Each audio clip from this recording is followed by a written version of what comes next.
नमस्ते friend. तर आपण आज गेलेलो होतो कानंद विलेजमध्ये.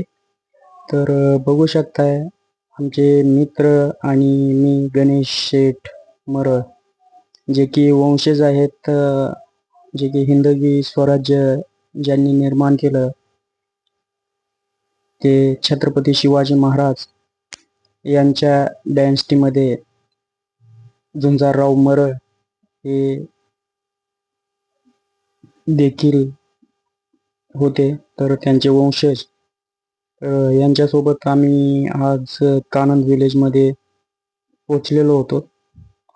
तर तिथे तोरणा किल्ला याशिवाय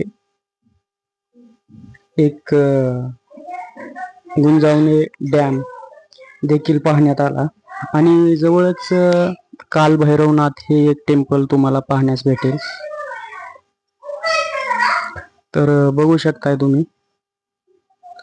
तर अशा पद्धतीने आम्ही आज संडेला या गावी भेटण्यासाठी आलेलो आहोत. तर प्रथमतः आम्ही दर्शन घेतलेलं होतं कालभैरवनाथ या टेम्पलमध्ये. याच्या बाजूलाच सुंदर असा डॅम व्ह्यू तुम्हाला दिसणार आहे. हा डॅम व्ह्यू तुम्ही बघू शकताय. एक अतिशय सुंदर असे प्रेक्षणीय स्थळ आहे, जे की पर्यटन स्थळापासून वंचित झालेलं आहे. Jhunjarrao Maral was a prominent Maratha Sardar and the Deshmukh of the Kanand Valley, Kanand Khore in the Mawal region of Maharashtra. He is best known as one of the early and loyal associate of Chhatrapati Shivaji Maharaj. बघू शकता गुंजवणे dam.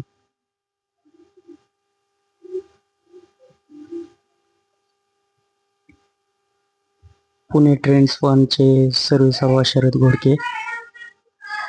तर बघू शकता मी देखील चालत आहे.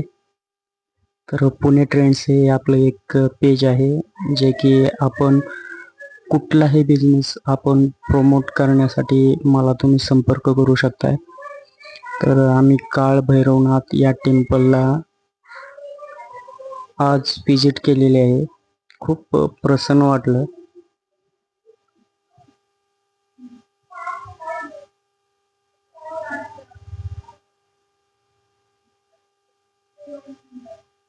पाहू शकता तुम्ही.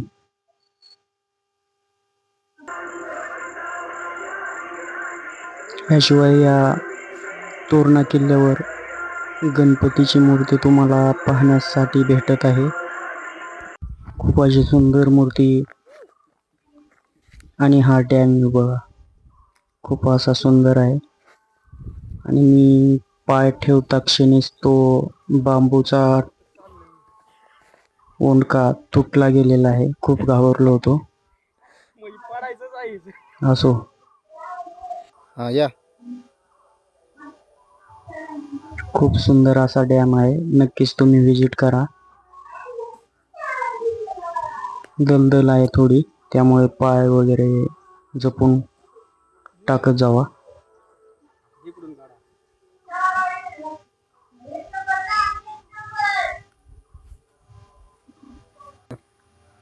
खूप असा सुंदर असा व्ह्यू तुम्हाला पाहण्यासाठी भेटत आहे.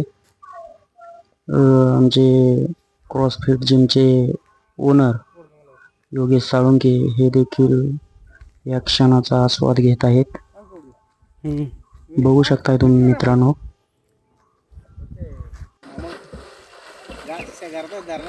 आमचे गणेश शेठ मरळ पोहत आहेत. त्यांना पोहण्यासाठी खूप आवड आहे. जवळजवळ लहानपणी ते 1 किलोमीटर पर्यंत पोहत होते. खूप मोह होता पोहण्याचा, परंतु 5:30 वाजले होते, त्यामुळे नको म्हटलं आणि जाण्याच्या तयारीसाठी पूजा चालली. प्राचीन काळातली डॅमच्या हां, इकडे. सांगा. गावाचं नाव मौजे कानन. आले का लक्षात? मौजे कानन, बुद्रुक नाही, ओके. मौजे कानन. आणि इथं येण्यासाठी कसं यावं लागेल? कसं म्हणजे ते वेगळं बसनं यायचं का? हा? बसनं? बस तिथं फोलोधरून बरं बरं. आणि आणि धरण वगैरे जवळ आहे. हो जवळ सगळं. आणि हे बघू शकता, हे एक प्राचीन मंदिर आहे. फोटो घेतलेच नव्हतं. हा, घेतले.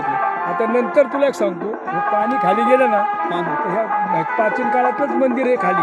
हम्म. आता ते पुढे त्या तिथे शॉट केले ना रुसार, बरोबर. त्याच्या खाली त्याचा पाय ठरलाच आहे ते बरं बरं. प्राचीन काळात. चालेल, नक्कीच आम्ही त्याचं एक हे करू, म्हणजे ते शासनाने समजा इकडे पर्यटनमध्ये ते आणलं वर पाण्यातलं तरी चालतं ना. चालेल.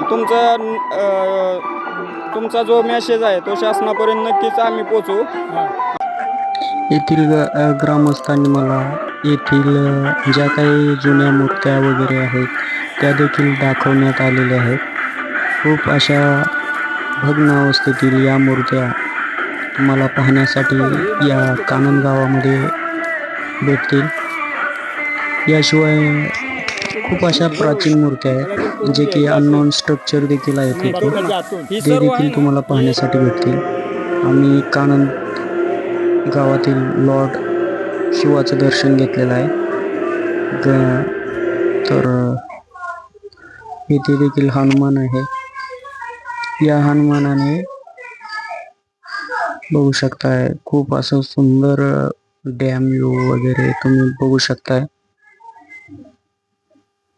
नक्की व्हिजिट करा या गावी. कानंद विलेज आहे. तर एक ओंडका होता, त्या ओंडक्यावर मी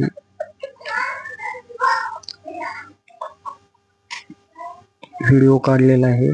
तर बघू शकताय, खूप असा चांगला व्हिडिओ डॅमच्या कडेला किनाऱ्यावर हा व्ह्यू घेतलेला आहे. सुंदर असा व्ह्यू आहे. तुम्ही देखील घेऊ शकताय आणि या गावी नक्कीच भेट द्या.